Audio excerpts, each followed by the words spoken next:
Nairobi ka. En gima lach mok inyalo wacho wachne. Koro nwakone akara CDF ni owuoge national government pes Ruto mane odongo kane mondo bendo dhi otiye tije moko manyalo konyo ei dala kucho. Nitiere ji mang'eny mosomo mana nikech CDF basari madinowe sikul nene.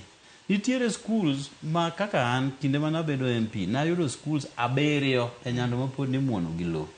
Bungu Koraga achiel kuomgi, Nyamrundu is another, Kamunda is another. 7 tema pod ne ji dhi gowuoyo.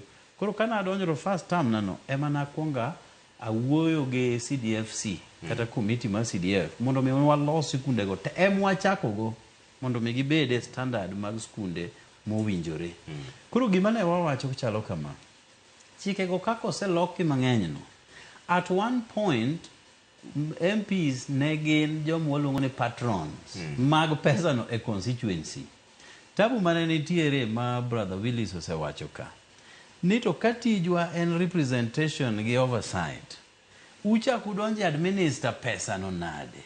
Omiyo nogol weche mag wajumbe e pesa no ni gin jomiluongo nang'owa ni patrons.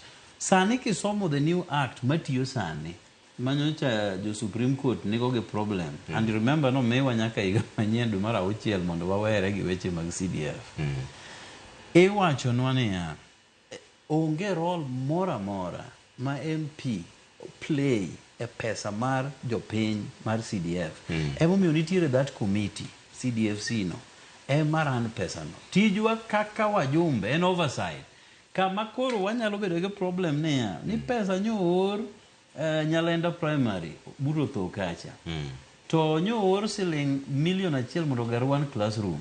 To million rumo to otokocho pelento. Mano koro tija kaka ja oversight mondo adhi apenji. Nito committee nyutere $1,000,000 to karolal kama chalo nade. Kanye role mar MPs emodheye to emogike. Okay. Kaluwore gi chik mwatiyo go sani. Okay. To shida ni kanye gi chik no Willis. Bedo gi patron no mepode unege. Ng'eyo ni kata teka